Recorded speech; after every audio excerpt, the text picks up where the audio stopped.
This parliament, there have been crisis after crisis. We had a crisis of the finance bill. Now we had a crisis of Rigiji. We don't want another crisis. Now we want to move forward. We are done with the crises. We have dealt with all crises.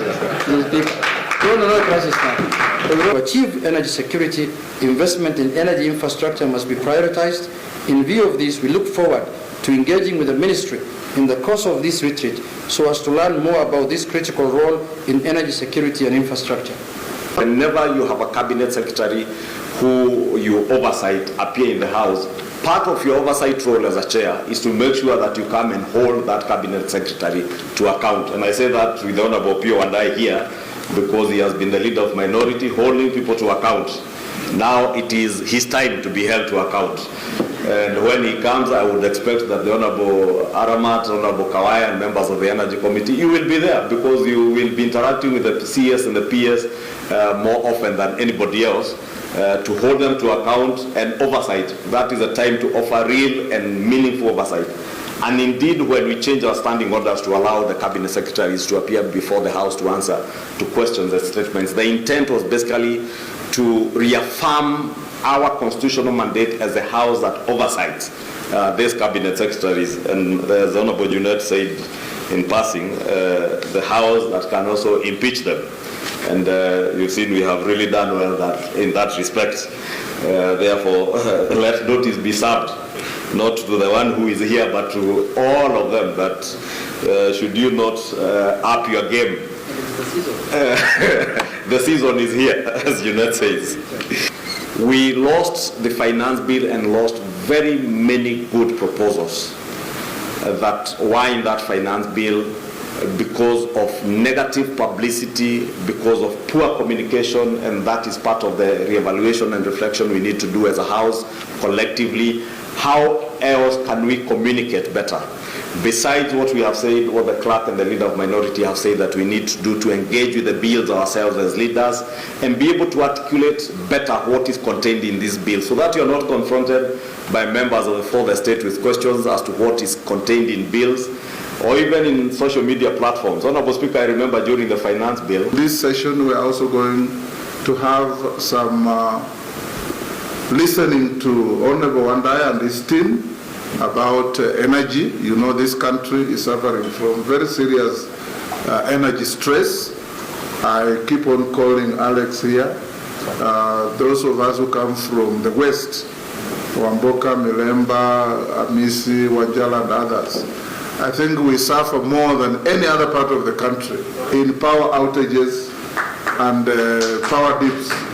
Sometimes power can disappear in Western Kenya on Friday and it comes back on Tuesday. The entire weekend there is no power. Yes. Yes. At least we've seen it, but it disappears. There are other regions, Kainan says, that I've never seen power. So we want Wandai and his team, I'm giving Western just as an example, but I'm sure there are many other stressed areas of the country. We are talking of Kenya becoming a middle-income developing country, and you can't do that if you don't have power to turn the engine of the economy. So we need also to hear from you and your team what you are doing, what you can do, and what we can do to make you do what you ought to do as a ministry and as a leadership of the energy sector to help the country move forward. Because if the investors we are all looking for to come into Kenya find that our power is too expensive, and even when you are ready to pay is not available, it becomes very difficult. A lot of messages from Kenyans in the diaspora. Oh, Mr. Speaker, there is a bill before the House that is going to tax every single income in agriculture. I haven't seen that bill yet, but it's supposed to be a bill brought by the majority leader, which I have not seen. I don't know majority of you have heard of this. That there's a bill that is supposed to tax even an egg, supposed to tax a pint of milk.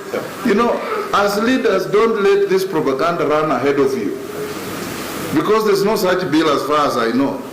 I have also, as your speaker, sometimes gotten embarrassed where you go to a public place like a funeral, and a member who never speaks in the House stands up and says, I'm going to oppose that bill.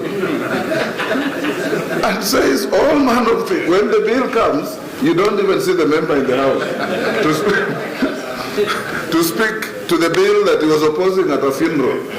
And I keep on asking my members, you know, when you want to oppose a bill, you look very good in front of the public if you point out what you are opposing in the bill. Because you will vote even on the title of the bill. So I have told our leadership many times before that if you count the number of chairs of committees and your vice chairs, this house should never lack quorum at any one time. Because you hold positions of privilege. We pay you extra for being chairman of committees. And we allow you anywhere you go to travel in cabins of privilege because you are leaders. The best you can give back to Parliament is never to miss attendance of the House. And that's where I started by asking the chairman, the majority leader and the minority leader to call out members who have business. We have seen as leadership, and sometimes I call even the whips to the Speaker's office, a member is sponsoring a bill or has a motion. Week in, week out. When the matter is called, the member is nowhere. When the matter is called, the member is nowhere. He has not even briefed the chair that will be away. He has not instructed any member to stand in for them.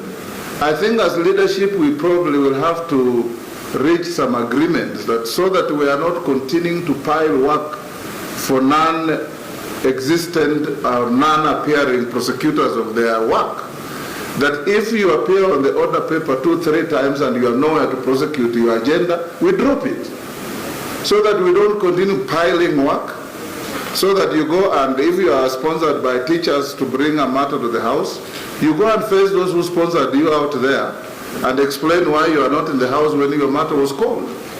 So that we do not continue having piles and piles and piles of work for no mistake of leadership, but for the mistake of some of ourselves who are prosecuting that work.